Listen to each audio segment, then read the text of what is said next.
ഹരേ Krishna. Sound clear ഉണ്ടോ? Network കുറച്ച് down ആണ് ഇവിടെ. കേൾക്കണ്ടോ?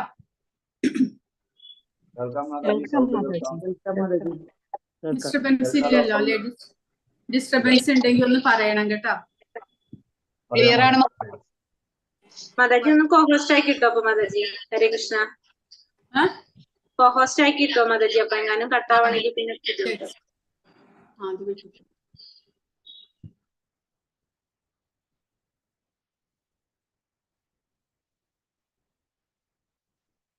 ഓം നമോ ഭഗവതേ വാസുദേവായ. ഓം നമോ ഭഗവതേ വാസുദേവായ. ഓം നമോ ഭഗവതേ വാസുദേവായ. ഓം അജ്ഞാനതിമിരാന്ധസ്യ ജ്ഞാനാഞ്ജനശലാകയ ചക്ഷുരുന്മീലിതം യേന തസ്മൈ ശ്രീ ഗുരവേ നമഃ. നമോ ഓം വിഷ്ണുപാദായ കൃഷ്ണപ്രേഷ്ഠായ ഭൂതലേ ശ്രീമതേ ഭക്തിവേദാന്ത സ്വാമി നിധി നാമിനെ. നമസ്തേ സാരസ്വതേ ദേവേ ഗൗരവാണി പ്രചാരിണേ നിർവിശേഷ ശൂന്യവാദി പാശ്ചാത്യ ദേശകാരിണേ. ജയ ശ്രീകൃഷ്ണ ചൈതന്യ പ്രഭു നിത്യാനന്ദ ശ്രീ അദ്വൈത ഗദാധര ശ്രീവാസാദി ഗൗരഭക്തവൃന്ദ.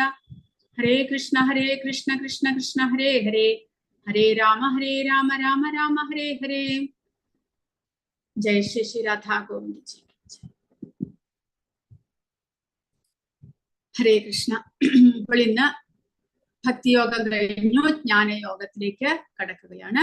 ഭഗവത്ഗീതയുടെ ആദ്യ 6 അധ്യായങ്ങളിൽ കൃഷ്ണൻ കർമ്മയോഗം, പിന്നീട് ജ്ഞാനത്തിന്റെ വേദിയിലെ പ്രവർത്തനം, ഭക്തിയിലേക്ക് നയിക്കുന്നത് എങ്ങനെ എന്നെല്ലാം ചർച്ച ചെയ്തു. രണ്ടാമത്തെ 6 അധ്യായങ്ങളിൽ കൃഷ്ണൻ തന്നെ കുറിച്ചും ഭക്തി സേവനത്തിന്റെ മഹത്വങ്ങളെ കുറിച്ചും നേരിട്ട് സംസാരിച്ചു. മൂന്നാമത്തെ 6 അധ്യായങ്ങളിൽ ജ്ഞാനം എങ്ങനെ ഭക്തിയിലേക്ക് നയിക്കും എന്ന് കൃഷ്ണൻ ചർച്ച ചെയ്യുന്നു. 13ാം അധ്യായത്തിൽ തുടങ്ങി ജീവാത്മാവ് ഭൗതിക പ്രകൃതിയുമായി സമ്പർക്കം പുലർത്തുന്നത് എങ്ങനെ എന്നും ഫലപ്രാപ്തി, ജ്ഞാന സംസ്കരണം, ഭക്തി സേവനം എന്നീ വിവിധ മാർഗങ്ങളിലൂടെ പരമാത്മാവ് അവനെ എങ്ങനെ മോചിപ്പിക്കുന്നു എന്നും വിശദീകരിക്കുന്നു. അപ്പോൾ ജ്ഞാനയോഗം എന്ന് പറയുമ്പോൾ അറിവ് എന്ന് പറയുമ്പോൾ എന്തിനെ കുറിച്ചുള്ള അറിവ്? ഭൗതിക പ്രകൃതി, ജീവാത്മാവ്, പരമാത്മാവ്, ഇവ മൂന്നിനെയും കുറിച്ചുള്ള അറിവാണ് ഈ 13ാം അധ്യായം മുതൽക്ക് ഭഗവാൻ പറയുന്നത്. ഭൗതിക പ്രകൃതി എന്നാൽ എന്താണ്? പിന്നെ ജീവാത്മാവ് ഭൗതിക പ്രകൃതിയിലേക്ക് എങ്ങനെ വന്നുപെടുന്നു? എങ്ങനെ ജീവാത്മാവ് കർമ്മഫലത്തിൽ കൊടുങ്ങുന്നു? പരമാത്മാവ് അല്ലെങ്കിൽ ഭഗവാൻ, ഇതിന് രണ്ടിനും ഇടയിൽ എന്താണ്? അദ്ദേഹം എന്താണ് ചെയ്യുന്നത്? അദ്ദേഹത്തെ പ്രാപിക്കാനായിട്ട് ജീവാത്മാവിന് എങ്ങനെ സാധിക്കും എന്നിങ്ങനെയുള്ള അറിവുകൾ. അത് ഭഗവാൻ പറയാതെ നമുക്ക് മനസ്സിലാക്കാനായിട്ട് സാധ്യമല്ല. കാരണം ഭഗവാനാണ് ഭൗതിക പ്രകൃതിയുടെ സൃഷ്ടി നടത്തുന്നത്. ഭഗവാനാണ് ജീവാത്മാവിന്റെ യജമാനൻ. അപ്പോൾ ഭഗവാന് ഭൂതം, ഭാവി, വർത്തമാനം എല്ലാം അറിയാവുന്നത് കൊണ്ട്, പ്രകൃതിയുടെ സൃഷ്ടി എങ്ങനെയാണ് എന്ന് ഭഗവാൻ അറിയാവുന്നത് കൊണ്ട്, ഭഗവാൻ ആ സൃഷ്ടിയിൽ നിന്ന്, പ്രകൃതിയിൽ നിന്ന് ജീവാത്മാവിന് എങ്ങനെ മോചനം നേടാം എന്നുള്ള വഴിയും ഭഗവാൻ തന്നെ അറിയുകയുള്ളൂ. അപ്പോൾ അങ്ങനെ ഒരു അറിവുള്ള ഒരാൾക്ക്, അല്ലെങ്കിൽ നമ്മുടെ ഭൗതിക പ്രപഞ്ചത്തിൽ പറയുകയാണെങ്കിൽ ഒരു മെഷീൻ ഉൽപ്പാദിപ്പിച്ച ഒരാൾക്ക് ആ മെഷീനിന്റെ എല്ലാ പാർട്ടിനെ കുറിച്ചും വ്യക്തമായിട്ടുള്ള അറിവുണ്ടായിരിക്കും. അദ്ദേഹം പറഞ്ഞു തരാതെ മറ്റുള്ളവർക്ക് എങ്ങനെ ആ മെഷീൻ എങ്ങനെ വർക്ക് ചെയ്യുന്നു, മെഷീന്റെ പാർട്സ് ഒക്കെ എന്തൊക്കെയാണ് എന്ന് അറിയാൻ സാധിക്കുക? അതുപോലെ ജീവാത്മാവിന്റെ ഈ ശരീരം ജീവാത്മാവ് ഉണ്ടാക്കിയതല്ല, ഭഗവാനാൽ ഭൗതിക പ്രകൃതി ഉണ്ടാക്കി തരുന്നതാണ്. അപ്പോൾ ഇതിനെല്ലാത്തിനും പുറകിൽ പ്രവർത്തിക്കുന്നത് ഭഗവാനാണ്. അതുകൊണ്ട് ഭഗവാന് മാത്രമേ ഈ ജീവാത്മാവിന്റെ ശരീരം എങ്ങനെ ഉണ്ടാക്കപ്പെടുന്നു, സൃഷ്ടി എങ്ങനെയാണ്, പ്രകൃതി എങ്ങനെയാണ് രൂപം കൊണ്ടത്, ഇതിനെക്കുറിച്ചുള്ള എല്ലാ അറിവും ഭഗവാന് മാത്രമേ അറിയുകയുള്ളൂ. അതുകൊണ്ട് അദ്ദേഹം നേരിട്ട് നമുക്ക് അറിവ് പങ്കുവെക്കുകയാണ്. അപ്പോൾ 13ാം അധ്യായം പൂർണ്ണമായിട്ടും ജ്ഞാനം മാത്രമാണ്. പ്രകൃതിയെ കുറിച്ചും ജീവാത്മാവിനെ കുറിച്ചും പരമാത്മാവിനെ കുറിച്ചുമുള്ള പൂർണ്ണമായിട്ടുള്ള അറിവ്. അതും അതിൽ വേറെ ഒന്നും ഭഗവാൻ പറയുന്നില്ല. അതായത് എങ്ങനെ ഭഗവാനിൽ നിന്ന് പ്രകൃതി രൂപം കൊള്ളുന്നു, എങ്ങനെ ജീവാത്മാവ് ഈ പ്രകൃതിയുമായിട്ട് സമ്പർക്കത്തിൽ വരുന്നു, ജ്ഞാനം എന്ന് പറഞ്ഞാൽ എങ്ങനെയാണ്, ഈ ജ്ഞാനത്തിന്റെ സഹായത്തോടുകൂടി എങ്ങനെ ജീവാത്മാവിന് ആത്മജ്ഞാനത്തിലേക്ക് ഉയരാൻ സാധിക്കും, കർമ്മം ഉണ്ടാക്കുന്നത് ആരാണ്, കർമ്മഫലം എങ്ങനെ ഉണ്ടാകുന്നു, ഇതെല്ലാം ഭഗവാൻ ഡീറ്റെയിൽ ആയിട്ട് പറഞ്ഞു തരുന്നുണ്ട്. അപ്പോൾ എന്തിനു വേണ്ടിയിട്ട് നമ്മൾ അറിവ് സമ്പാദിക്കണം? അതാണ് ഇനി പറയാൻ പോകുന്നത്. യോഗ ഗോവണിയുടെ പരിസമാപ്തിയാണ് ഭക്തി എങ്കിൽ ഭക്തി എന്ന വിഭാഗത്തിന് ശേഷം ജ്ഞാനം അവതരിപ്പിക്കുന്നത് എന്തുകൊണ്ട്? ഇത് നമ്മൾ ചർച്ച ചെയ്യേണ്ട വിഷയമാണ്. അപ്പോൾ ആരാണ് ഉത്തരം പറയുക? യോഗ ഗോവണിയുടെ പരിസമാപ്തിയാണ് ഭക്തി എന്ന് പറയുന്നു. അതായത് കർമ്മയോഗം, ജ്ഞാനയോഗം, അഷ്ടാംഗയോഗം ഇതൊന്നും കൊണ്ട് പരിപൂർണമായിട്ടുള്ള ഭഗവാനെ പ്രാപിക്കാൻ സാധ്യമല്ല. ഭക്തിയുടെ സേവനത്തിലൂടെ മാത്രമേ ഭഗവാനെ പ്രാപിക്കാൻ സാധിക്കുകയുള്ളൂ എന്ന് മുൻപ് പറയുകയുണ്ടായി. ശരി, അങ്ങനെയാണെങ്കിൽ ഭക്തിയോഗത്തിന് ശേഷം എന്തുകൊണ്ട് ജ്ഞാനം അവതരിപ്പിക്കുന്നു എന്നാണ് ചോദ്യം. ആരാണ് പറയുക? അതിനിവിടെ ഉത്തരം കൊടുത്തിട്ടുണ്ട്. ഭക്തി വിഭാഗവും ജ്ഞാന വിഭാഗവും തമ്മിലുള്ള ബന്ധം മനസ്സിലാക്കണം. 12ാമത്തെ അധ്യായത്തിൽ 7ാമത്തെ ശ്ലോകത്തിൽ ഭഗവാൻ കൃഷ്ണൻ തന്റെ ഭക്തരെ ജനന മരണ പാതയിൽ നിന്ന് രക്ഷിക്കുമെന്ന് വാഗ്ദാനം 3 മുതൽ 18 വരെയുള്ള അധ്യായങ്ങൾ ഭൗതികമായ കെണിയിൽ നിന്ന് സ്വയം മോചിപ്പിക്കാൻ ആവശ്യമായ തത്വജ്ഞാനം നൽകിക്കൊണ്ട് ഭഗവാൻ നൽകുന്നു. അങ്ങനെ ഈ വാഗ്ദാനം നിറവേറ്റുന്നു. അപ്പോൾ ഭഗവാൻ നേരത്തെ പറഞ്ഞത് 12ാം അധ്യായത്തിൽ പറഞ്ഞത് ഭഗവാൻ സ്വയം തന്റെ ഭക്തരെ ജനന മരണ ചക്രത്തിൽ നിന്ന്, ഭവസാഗരത്തിൽ നിന്ന് ഭഗവാൻ മോചിപ്പിക്കുമെന്ന് പറയുന്നു. അപ്പോൾ ആ ഭക്തന്മാർ ആ ഭക്തിയിലേക്ക്, ഉന്നതമായ ഭക്തിയിലേക്ക് ഉയരണമെങ്കിൽ അവർക്ക് ഭഗവാനെ കുറിച്ചുള്ള അറിവ് പൂർണ്ണമായിട്ടും വേണം. അതാണ് ഭഗവാൻ ഈ അധ്യായം മുതൽക്ക് ആ ജ്ഞാനം തരുന്നത്. ഭക്തിയുടെ സ്പർശമില്ലാതെ കർമ്മവും ജ്ഞാനവും നിഷ്ഫലമാണ്. ഭഗവത്ഗീതയുടെ മധ്യഭാഗത്ത് ഭക്തിയെ കുറിച്ചുള്ള ചർച്ച വരുന്നതിന്റെ മറ്റൊരു കാരണം ഇതാണ്. അവിടെ അത് കർമ്മം, ജ്ഞാനം എന്നിവയുമായി സമ്പർക്കം പുലർത്തുകയും അങ്ങനെ അവയ്ക്ക് മൂല്യം നൽകുകയും ചെയ്യും. അതായത് ഇമ്പോർട്ടന്റ് ഭക്തിയാണ് പ്രാധാന്യമായിട്ടുള്ളത്. ഭക്തി ഇല്ലാതെ ഭഗവാനുമായിട്ട് ബന്ധപ്പെടാൻ സാധ്യമല്ല. പക്ഷേ ആ ഭക്തി ഭൗതിക പ്രപഞ്ചത്തിൽ നമ്മൾ നിലനിൽക്കുന്നിടത്തോളം കാലം ആ ഭക്തിയുടെ ഒപ്പം കർമ്മവും ജ്ഞാനവും ഒരുമിച്ച് കൊണ്ടുപോകേണ്ടതായിട്ട് വരുന്നു. കാരണം കർമ്മം ചെയ്യാതെ നമ്മൾ ജീവജാലങ്ങൾക്ക് ഇവിടെ നിലനിൽപ്പ് സാധ്യമല്ല. അപ്പോൾ ആ കർമ്മം എങ്ങനെ ചെയ്യണം നമുക്ക് ഇവിടെ നിലനിൽക്കുവാനായിട്ട്? കാരണം പ്രകൃതിയിൽ നമ്മൾ സാമൂഹികരായിട്ടാണ് ജീവിക്കുന്നത്. ആ സമൂഹത്തിൽ നമുക്ക് കർമ്മം ചെയ്യാതിരിക്കാൻ സാധ്യമല്ല. അപ്പോൾ കർമ്മം ചെയ്യണം. പക്ഷെ ആ കർമ്മം എങ്ങനെ ഭക്തിയിലേക്ക് എത്തുന്ന വിധത്തിൽ ചെയ്യണം? അതാണ് ആദ്യത്തെ 6 അധ്യായങ്ങളിൽ ഭഗവാൻ പറയുന്നത്. ഇനി അപ്പോൾ ഭക്തി ചെയ്യണമെങ്കിൽ ഭക്തിയെ കുറിച്ചുള്ള അറിവ് നമുക്ക് ആവശ്യമുണ്ട്. ഭഗവാനെ കുറിച്ചുള്ള അറിവ് ആവശ്യമുണ്ട്.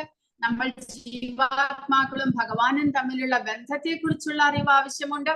അതിനാണ് ഭഗവാൻ ഈ ഒടുവിലത്തെ 6 അധ്യായങ്ങളിൽ ജ്ഞാനയോഗവും അല്ലെങ്കിൽ ജ്ഞാനവും ഉപദേശിക്കുന്നത്. അപ്പോൾ ഭക്തിയാണ് ഇമ്പോർട്ടന്റ്, ശരി. പക്ഷേ നമ്മളെ പോലുള്ള സാധാരണ ജീവാത്മാക്കൾക്ക് അറിവും ആവശ്യമാണ്, കർമ്മവും ആവശ്യമാണ്. ഈ രണ്ടും കർമ്മവും ജ്ഞാനവും ഒരുമിച്ച് ഭക്തിയുത സേവനത്തിലേക്ക് നമ്മൾ എത്തിക്കണം എന്നാണ് നമ്മൾ മനസ്സിലാക്കേണ്ടത്. കർമ്മം ചെയ്ത് അത് ഭക്തിയിലേക്ക് മാറ്റണം. കർമ്മഫലം നമുക്ക് ഏൽക്കാത്ത വിധത്തിൽ കർമ്മം ചെയ്ത് ഭഗവാനെ സേവിക്കണം. അതുകൂടാതെ ഭഗവാനെ കുറിച്ചുള്ള പൂർണ്ണമായിട്ടുള്ള അറിവ് നേടി ഭഗവാനെ സേവിക്കുക. അതാണ് നമ്മളെ പരിശുദ്ധ ഭക്തിയിലേക്ക് എത്തുന്നത്. ഭഗവത്ഗീതയിലെ ഏത് പ്രത്യേക വിഭാഗമാണ് ഭക്തിയെ കുറിച്ച് ചർച്ച ചെയ്യുന്നത്? ഏത് പ്രത്യേക വിഭാഗം? ഈ വിഭാഗത്തെ, അതായത് 13 മുതൽ 18 വരെയുള്ള വിഭാഗത്തെ നാം ജ്ഞാനയോഗ വിഭാഗം എന്ന് വിളിക്കുന്നു. എന്നാൽ സത്യത്തിൽ മുഴുവൻ ഭഗവത്ഗീതയും ഭക്തിയാണ്. ആദ്യത്തെ 6 അധ്യായങ്ങൾ ഒരാളുടെ പ്രവർത്തികളിലൂടെ എങ്ങനെ ഭക്തി കൈവരിക്കാം എന്ന് ചർച്ച ചെയ്യുന്നു. എന്നാൽ ഒടുവിലത്തെ 6 അധ്യായങ്ങൾ അറിവിലൂടെ അല്ലെങ്കിൽ ജ്ഞാനത്തിലൂടെ ഭക്തി എങ്ങനെ കൈവരിക്കാം എന്ന് ചർച്ച ചെയ്യുന്നു. മധ്യഭാഗത്തെ 6 അധ്യായങ്ങൾ പരമേശ്വരനെ കുറിച്ചുള്ള അറിവും ഭക്തിയുടെ പ്രക്രിയയും ചർച്ച ചെയ്യുന്നു. ഇനി ഭക്തിയാണ് പരമോന്നതമെങ്കിൽ ഭക്തർക്ക് ജ്ഞാനം പ്രധാനമാണോ? ജ്ഞാനം സ്വീകരിക്കേണ്ടതിന്റെ ആവശ്യകതയുണ്ടോ? ഉണ്ട് എന്ന് നമ്മൾ മനസ്സിലാക്കണം. എന്തിനു വേണ്ടിയിട്ട്? മായയിൽ നിന്നുള്ള വേർപിരിയലും കൃഷ്ണനോടുള്ള നമ്മുടെ അടുത്ത ബന്ധവും സഹായിക്കുന്നതിന്, അറിയുന്നതിന് ജ്ഞാനം ആവശ്യമാണ്. മായയിൽ നിന്ന്, കാരണം നമ്മൾ എങ്ങനെ കഷ്ടപ്പെടുന്നു, എന്തിനു വേണ്ടിയിട്ട് നമുക്ക് ഈ ക്ലേശങ്ങളും ദുരിതങ്ങളും നമ്മൾ അനുഭവിക്കേണ്ടതായിട്ട് വരുന്നു എന്നുള്ള ചോദ്യത്തിന് ഉത്തരം ഈ ജ്ഞാനമാണ്. ഈ ജ്ഞാനത്തിലൂടെ മാത്രമേ നമുക്ക് നമ്മുടെ ക്ലേശങ്ങളുടെ, അല്ലെങ്കിൽ ഈ ഭൗതിക പ്രപഞ്ചത്തിലെ എല്ലാ ജീവജാലങ്ങളും കഷ്ടപ്പെടുന്നതിന്റെ കാരണം അറിയാൻ സാധിക്കുകയുള്ളൂ. അതിന് ജ്ഞാനം ആവശ്യമാണ്. കൂടാതെ ഭഗവാനുമായിട്ടുള്ള നമ്മുടെ ബന്ധത്തെ അറിയണമെങ്കിലും ജ്ഞാനം ആവശ്യമാണ്. ഭക്തി നേടാനുള്ള ഉപാധിയായി അറിവ് ഉപയോഗിക്കുമ്പോൾ അത് ഭക്തിയുടെ ഭാഗമാകും. അപ്പോൾ അറിവ് നമ്മുടെ അഹങ്കാരം വർദ്ധിപ്പിക്കാനല്ല, അല്ലെങ്കിൽ ഭൗതിക പ്രകൃതിയുടെ കൂടുതൽ ചൂഷണം ചെയ്യാനോ, നമ്മുടെ ശരീരത്തിന്റെ ഭൗതിക ഉപഭോഗങ്ങൾ വർദ്ധിപ്പിക്കാനോ അല്ല ജ്ഞാനം ഉപയോഗിക്കേണ്ടത്. പിന്നെയോ അറിവ് നമ്മളുടെ ഭക്തി വർദ്ധിപ്പിക്കാനായിട്ട് ഉപയോഗിക്കുക. അപ്പോൾ ആ അറിവ് നമ്മളെ പരിശുദ്ധിയിലേക്ക് നയിക്കുന്നു. അത് ഭക്തിയുടെ ഭാഗമാകുന്നു. അതായത് ഭഗവാനുമായിട്ട് ബന്ധപ്പെടുത്തി മാത്രമേ എല്ലാ അറിവും നമ്മൾ ഉപയോഗിക്കാൻ പാടുകയുള്ളൂ എന്നാണ് നമ്മൾ മനസ്സിലാക്കേണ്ടത്. 1 മുതൽ 7 വരെയുള്ള ശ്ലോകങ്ങൾ ക്ഷേത്രം, ക്ഷേത്രജ്ഞൻ എന്നിവയെ കുറിച്ചാണ് പറയുന്നത്. അർജുന ഉവാച പ്രകൃതിം പുരുഷം ചൈവ ക്ഷേത്രം ക്ഷേത്രജ്ഞമേവ ച ഏതദ് വേദിതുമിച്ഛാമി ജ്ഞാനം ജ്ഞേയം ച കേശവ. അർജുനൻ 6 ചോദ്യങ്ങളാണ് ചോദിക്കുന്നത്. പ്രകൃതി എന്നാൽ എന്താണ്? പുരുഷൻ എന്ന് പറഞ്ഞാൽ ആരാണ്? ക്ഷേത്രം എന്ന് പറഞ്ഞാൽ എന്ത്? ക്ഷേത്രജ്ഞം എന്ന് പറഞ്ഞാൽ ആരാണ്? കൂടാതെ ജ്ഞാനം, ജ്ഞേയം എന്നിവയെ കുറിച്ച് 6 കാര്യങ്ങളെ കുറിച്ച് അറിയാൻ അർജുനൻ ആഗ്രഹിക്കുന്നു. അപ്പോൾ പ്രഭുപാദ് ഇവിടെ പറയുന്ന പ്രകൃതി എന്ന് പറഞ്ഞാൽ ഭൗതിക പ്രകൃതി എന്ന് പറയുന്നു. പുരുഷൻ എന്ന് പറഞ്ഞാൽ ആസ്വാദകൻ. ആരാണ് ആസ്വാദകൻ? ക്ഷേത്രം എന്ന് പറഞ്ഞാൽ ഭൗതിക ലോകത്ത് ഒരാൾക്ക് പ്രവർത്തിക്കാൻ കഴിയുന്ന മേഖലയെ ക്ഷേത്രം എന്ന് പറയുന്നു. ക്ഷേത്രജ്ഞൻ എന്ന് പറഞ്ഞാൽ ഈ ഭൗതിക ശരീരത്തെ, ക്ഷേത്രത്തെ അറിയുന്നവനാണ് ക്ഷേത്രജ്ഞൻ. ജ്ഞാനം എന്ന് പറഞ്ഞാൽ അറിവ് സമ്പാദിക്കുന്ന പ്രക്രിയയും ജ്ഞാനം. ജ്ഞേയം എന്ന് പറഞ്ഞാൽ എന്താണ്? അറിവിന്റെ വസ്തു എന്താണ്? അപ്പോൾ ഭഗവാൻ പറയുന്നത് ഇദം ശരീരം കൗന്ദേയ ക്ഷേത്രം ഇത്യഭിധീയതേ. ഈ ശരീരത്തെ, ഇദം ശരീരം, ഈ ശരീരത്തെ ക്ഷേത്രം എന്ന് പറയുന്നു. ഏതദ് യോ വേതിഹി തം പ്രാഹുഃ ക്ഷേത്രജ്ഞ ഇതി തദ്വിദഃ. ഈ ശരീരത്തെ അറിയുന്നവൻ ആരാണോ അവരാണ് ക്ഷേത്രജ്ഞൻ എന്നാണ് ഭഗവാൻ പറയുന്നത്. അതായത് ശരീരത്തെ ക്ഷേത്രം എന്ന് പറയുന്നു. ഈ ശരീരത്തെ അറിയുന്നവൻ ആരാണ്?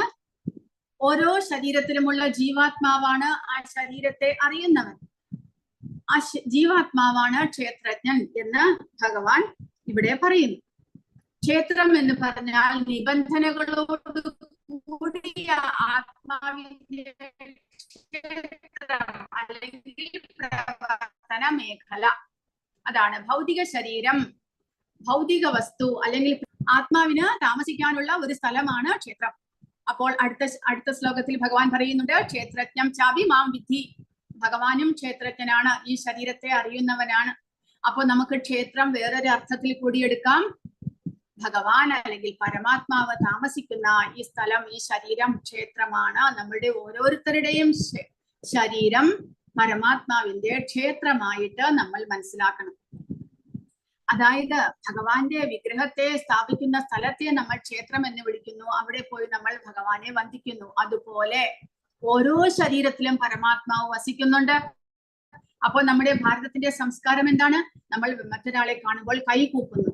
നമ്മൾ ഭഗവാന് മുമ്പിൽ മാത്രമേ കൈകൂപ്പുകയുള്ളൂ. പക്ഷേ വേറൊരു ഉന്നതനായിട്ടുള്ള ഒരാളെ കാണുമ്പോൾ നമ്മൾ നമസ്കാരം പറഞ്ഞ് കൈകൂപ്പുന്നു. വാസ്തവത്തിൽ അത് എന്തിനെയാണ് സൂചിപ്പിക്കുന്നത്? ഇപ്പോൾ ആൾക്കാർക്ക് അതിനെക്കുറിച്ച് ഓർമ്മയില്ല, അറിവില്ല. കാരണം ആരും തന്നെ ശരീരത്തിനുള്ളിൽ ജീവാത്മാവും പരമാത്മാവും വസിക്കുന്നുണ്ട് എന്ന് പോലും അറിയാത്തവരാണ്. വാസ്തവത്തിൽ ആ ശരീരത്തിനുള്ളിലുള്ള പരമാത്മാവിനെയാണ് നമ്മൾ കൈകൂപ്പുന്നത്, വന്ദിക്കുന്നത്. ഒരു ശരീരം, ഒരാൾ നമ്മുടെ അടുത്തേക്ക് വരുമ്പോൾ നമ്മൾ അകത്തിരിക്കുന്ന ആ പരമാത്മാവിനെ കൂപ്പിയിട്ടാണ്, കണ്ടിട്ടാണ് അല്ലെങ്കിൽ അറിഞ്ഞുകൊണ്ടാണ് നമ്മൾ കൈകൂപ്പി വണങ്ങുന്നത്. വാസ്തവത്തിൽ അതിനാണ് നമ്മൾ ഒരാളെ സ്വീകരിക്കുമ്പോൾ നമസ്കാരം പറയുന്നത്. കാരണം ഭഗവാൻ സ്വയം നമ്മുടെ വീട്ടിലേക്ക് വന്നതുപോലെയാണ്. ഓരോ ശരീരത്തിലും ഒരു പരമാത്മാവ് വസിക്കുന്നുണ്ട്. അപ്പോൾ അതുകൊണ്ട് ക്ഷേത്രം എന്ന ശരീരത്തെ നമുക്ക് മനസ്സിലാക്കാം. രണ്ടാമതായിട്ട് ജീവാത്മാവിന്റെ പ്രവർത്തന മേഖല. കാരണം ജീവാത്മാവ് ഈ ശരീരത്തിനുള്ളിൽ ബന്ധനത്തിലാണ്. ജീവാത്മാവിന് സ്വയം കർമ്മം ചെയ്യാൻ സാധിക്കുകയില്ല. പക്ഷേ ജീവാത്മാവിന് ഒരുപാട് ആഗ്രഹങ്ങളുണ്ട്. തന്റെ ആഗ്രഹങ്ങൾ സാധിപ്പിക്കാൻ ഈ ശരീരം കൊണ്ട് മാത്രമേ സാധിക്കുകയുള്ളൂ. അപ്പോൾ ശരീരവുമായിട്ട് താദാത്മ്യം പ്രാപിച്ചിരിക്കുന്ന ജീവാത്മാവിന് തന്റെ ആഗ്രഹങ്ങൾ പൂർത്തീകരിക്കാൻ ഈ ശരീരം ആവശ്യമാണ്. ഏതെങ്കിലും ഒരു ശരീരം, പൂച്ചയുടെയോ പട്ടിയുടെയോ കടുവയുടെയോ പക്ഷികളുടെയോ എല്ലാ ശരീരങ്ങളും ക്ഷേത്രമാണ്. കാരണം ആ ശരീരത്തിന്റെ ഇന്ദ്രിയങ്ങളിലൂടെ ജീവാത്മാവ് തന്റെ ആഗ്രഹങ്ങളെ പൂർത്തീകരിക്കുന്നു. അതുകൊണ്ട് ശരീരം ജീവാത്മാവിന്റെ കർമ്മ മേഖലയാണ്, ഫീൽഡ് ഓഫ് ആക്ടിവിറ്റി. അതാണ് ക്ഷേത്രം എന്ന് പറയുന്നത്. ക്ഷേത്രജ്ഞൻ എന്ന് പറഞ്ഞാൽ ശരീരത്തെ അറിയുന്നത്, ശരീരത്തിനുള്ളിൽ വസിക്കുന്ന വ്യക്തിഗത ആത്മാവാണ്. അവൻ ശരീരത്തിൽ നിന്നും വ്യത്യസ്തനും അതിന്റെ ഉടമസ്ഥനുമാണ്. അതുകൊണ്ട് ക്ഷേത്രജ്ഞൻ എന്ന് ജീവാത്മാവിനെ വിളിക്കുന്നു. ക്ഷേത്രം ശാശ്വതമല്ലാത്ത വസ്തുവാണ്. നമുക്കറിയാം ശരീരം എന്നുള്ളത് ക്ഷണികമാണ്, അത് നശിക്കുന്നതാണ്. എന്നിരുന്നാലും ക്ഷേത്രജ്ഞൻ ശാശ്വതനാണ്. ശരീരത്തിന്റെ യഥാർത്ഥ സ്വഭാവവും പ്രവർത്തനങ്ങളും അറിയാത്തതിനാൽ ശരീരം സ്വയം ആണ് എന്ന് കരുതുന്നവർ ഈ മേഖലയെ അറിയുന്നവരല്ല. വാസ്തവത്തിൽ ശരീരത്തെയും ആത്മാവിനെയും വ്യത്യസ്തമായിട്ട് അറിയാത്തവർ, ശരീരവുമായിട്ട് താദാത്മ്യം പ്രാപിച്ചിട്ടുള്ളവർ, അവർ ശരീരത്തെ വ്യത്യസ്തമായിട്ട് അറിയുന്നില്ല. ഞാൻ തന്നെയാണ് ശരീരം എന്നാണ് വിചാരിക്കുന്നത്. അവർക്ക് ശരീരം ഒരു പ്രവർത്തന മേഖല മാത്രമാണ് എന്നുള്ള അറിവ് ഉണ്ടാകുന്നില്ല. അകത്തൊരു ജീവാത്മാവും കൂടി ഉണ്ട് എന്ന് അവർ മനസ്സിലാക്കുന്നില്ല. വാസ്തവത്തിൽ ജീവാത്മാവ് ശാശ്വതനും ഈ ശരീരം ക്ഷണികവുമാണ്. ഇനി അടുത്ത ശ്ലോകത്തിൽ ഭഗവാൻ പറയുന്നത്, ക്ഷേത്രജ്ഞം ചാപി മാം വിദ്ധി സർവക്ഷേത്രേഷു ഭാരത ക്ഷേത്രജ്ഞയോജ്ഞാനം യജ്ഞാനം മതം മമ. ഭഗവാൻ പറയുന്നു, ഞാനും ക്ഷേത്രജ്ഞനാണ്. എങ്ങനെയാണത്? പരമാത്മാവ് എന്ന നിലയിൽ എല്ലാ ശരീരങ്ങളെ കുറിച്ചുമുള്ള അറിവ് ഭഗവാനുണ്ട്. എന്നാൽ വ്യക്തിഗത ആത്മാവിന് തന്റെ ശരീരത്തെ കുറിച്ചുള്ള അറിവ് മാത്രമേ ഉള്ളൂ. ആ ആത്മാവ് ക്ഷേത്രജ്ഞനാണ്. അതുകൂടാതെ ഓരോ ശരീരത്തിലും വസിക്കുന്ന പരമാത്മാവും ക്ഷേത്രജ്ഞനാണ്. കാരണം അദ്ദേഹത്തിനും ഓരോ ശരീരത്തെ കുറിച്ചുള്ള അറിവുമുണ്ട്. അപ്പോൾ പരമ ആത്മാവും ജീവ ആത്മാവും തമ്മിലുള്ള വ്യത്യാസവും നമ്മൾ മനസ്സിലാക്കണം. ജീവ ആത്മാവിന് താൻ ഇരിക്കുന്ന ശരീരത്തെ കുറിച്ചുള്ള അറിവ് മാത്രമേ ഉള്ളൂ. എന്നാൽ പരമ ആത്മാവിന് എല്ലാ ശരീരങ്ങളിലും വസിക്കുന്നത് കൊണ്ട് എല്ലാ ശരീരത്തെ കുറിച്ചും അറിയാം. അതുകൂടാതെ ഓരോ ജീവാത്മാവിന്റെയും ഭൂതം, ഭാവി, വർത്തമാനം ഇവയും അറിയാം. കാരണം ജീവാത്മാവിനോടൊപ്പം അനന്തകാലമായിട്ട് പരമാത്മാവും ആ ജീവാത്മാവ് വസിക്കുന്ന ഓരോ ശരീരത്തിലും ജീവാത്മാവിനെ ഫോളോ ചെയ്യുന്നത് കൊണ്ട്, അതുകൂടാതെ അദ്ദേഹം ഒരിക്കലും ഭൗതികമായിട്ട് ഒന്നിനും ഇടപെടാത്തത് കൊണ്ട്, അദ്ദേഹം സദാസമയവും ആധ്യാത്മികനായി തന്നെ തുടരുന്നത് കൊണ്ട് അദ്ദേഹത്തിന് എല്ലാത്തിനെ കുറിച്ചുമുള്ള അറിവുണ്ട് എന്ന് മനസ്സിലാക്കണം. അപ്പോൾ ജീവാത്മാവും പരമാത്മാവും തമ്മിൽ വ്യത്യാസമുണ്ട്. രണ്ടുപേരും ക്ഷേത്രജ്ഞന്മാരാണെങ്കിലും ജീവാത്മാവും പരമാത്മാവും രണ്ടാണ്. രണ്ടുപേരുടെയും സ്വഭാവവും വ്യത്യാസമുണ്ട് എന്ന് മനസ്സിലാക്കണം. ഇനി ജ്ഞാനം, ക്ഷേത്രജ്ഞയോർജ്ഞാനം യജ്ഞാനം മതമമ. ക്ഷേത്രത്തെ കുറിച്ചും ക്ഷേത്രജ്ഞന്മാരെ കുറിച്ചുമുള്ള അറിവാണ് ജ്ഞാനം എന്ന് ഭഗവാൻ പറയുന്നു. അപ്പൊ ക്ഷേത്രം എന്നാൽ ഭൗതിക പ്രകൃതിയാൽ നിർമ്മിതമാക്കപ്പെട്ടിട്ടുള്ള ശരീരം, അപ്പോൾ അല്ലെങ്കിൽ പ്രകൃതി എന്ന് പറയാം. അപ്പോൾ കാരണം ജീവാത്മാവ് തന്റെ കർമ്മങ്ങൾ ചെയ്യുന്ന ഫീൽഡ് ഓഫ് ആക്ടിവിറ്റിയാണ് ക്ഷേത്രം എന്ന് പറയുന്നത്. ആ ക്ഷേത്രത്തെ കുറിച്ചുള്ള അറിവ്, ക്ഷേത്രജ്ഞന്മാരെ കുറിച്ചുള്ള അറിവ്, അതായത് ജീവാത്മാവിനെയും പരമാത്മാവിനെയും കുറിച്ചുള്ള അറിവ്, ഇങ്ങനെ മൂന്ന് വിഭാഗത്തെ കുറിച്ചുമുള്ള അറിവാണ് ജ്ഞാനം എന്ന് ഭഗവാൻ പറയുന്നു. അപ്പോൾ ജ്ഞാനം ഭൗതിക ശരീരത്തെ കുറിച്ചും അതിനെ അറിയുന്നവരെ കുറിച്ചും ഉള്ള അറിവാണ്. ശ്രീല പ്രഭുപാദർ പറയുന്നു, ഭഗവാൻ അരുളി ചെയ്യുന്നത് എല്ലാ ശരീരത്തിലെയും പ്രവർത്തന മേഖലയെ കുറിച്ച് ഞാൻ അറിയുന്നു എന്ന് ഭഗവാൻ പറയുന്നു. വ്യക്തി സ്വന്തം ശരീരത്തെ അറിയുന്നവനായിരിക്കാം, എന്നാൽ അവൻ മറ്റ് ശരീരങ്ങളെ കുറിച്ച് അറിവുള്ളവനല്ല. എല്ലാ ശരീരങ്ങളിലും പരമാത്മാവായി സന്നിഹിതനായ പരമപുരുഷന് എല്ലാ ശരീരങ്ങളെയും കുറിച്ച് എല്ലാം അറിയാം. ജീവജാലങ്ങളുടെയും വിവിധ ശരീരങ്ങളെ അദ്ദേഹം അറിയുന്നു. ഒരു പൗരന് തന്റെ കൊട്ടാരം മാത്രമല്ല, വ്യക്തിഗത പൗരന്മാരുടെ എല്ലാ സ്വത്തുക്കളും അറിയാം. അതുപോലെ ഒരാൾ വ്യക്തിഗതമായി ശരീരത്തിന്റെ ഉടമസ്ഥനായിരിക്കാം, എന്നാൽ പരമേശ്വരനാണ് എല്ലാ ശരീരങ്ങളുടെയും ഉടമസ്ഥൻ. രാജാവാണ് രാജ്യത്തിന്റെ യഥാർത്ഥ ഉടമസ്ഥൻ, പൗരൻ ദ്വിതീയ ഉടമസ്ഥനാണ്. അതുപോലെ പരമാത്മാവ് എല്ലാ ശരീരങ്ങളുടെയും പരമോന്നത ഉടമയാണ്. ഭഗവാന്റെ അനുമതിയില്ലാതെ ഈ ശരീരത്തിന് ഒന്നും പ്രവർത്തിക്കാൻ സാധ്യമല്ല.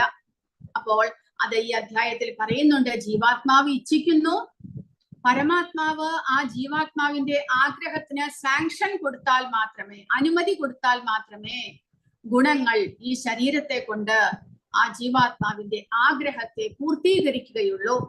അപ്പോൾ വാസ്തവത്തിൽ പരമാത്മാവ് തന്നെയാണ് എല്ലാത്തിന്റെയും ഉടമസ്ഥൻ. കൂടാതെ പ്രകൃതിയുടെ ഉടമസ്ഥൻ പരമാത്മാവാണ്. അതുപോലെ പ്രകൃതിയുടെ ഗിഫ്റ്റ് ആയിട്ടുള്ള ഈ ശരീരത്തിന്റെയും ഉടമസ്ഥൻ പരമാത്മാവ് തന്നെ എന്ന് നമ്മൾ മനസ്സിലാക്കണം. തക്ഷേത്രം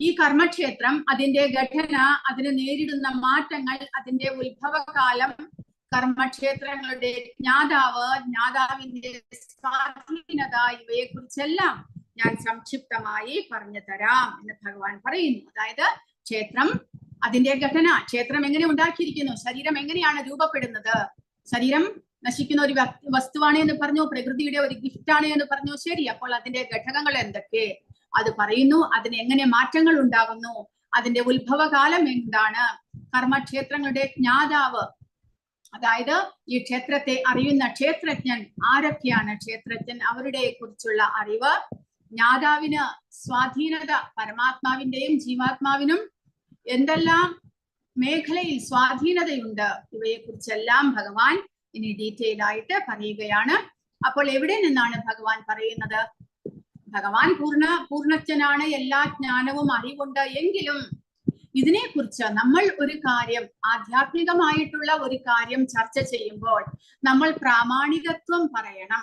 എവിടെ നിന്ന് ഉദ്ധരിച്ചിട്ടാണ് നമ്മൾ പറയുന്നത്? കാരണം നമ്മൾ ഭൗതിക ശരീരം ഉൾക്കൊള്ളിരിക്കുന്നത് കൊണ്ട്, നമ്മുടെ ഇന്ദ്രിയങ്ങൾക്ക് പരിമിതിയുള്ളത് കൊണ്ട് നമുക്ക് ആധ്യാത്മികമായിട്ടുള്ള ഒരു കാര്യത്തെ കുറിച്ച് ഉള്ള പൂർണ്ണമായിട്ടുള്ള അറിവില്ല.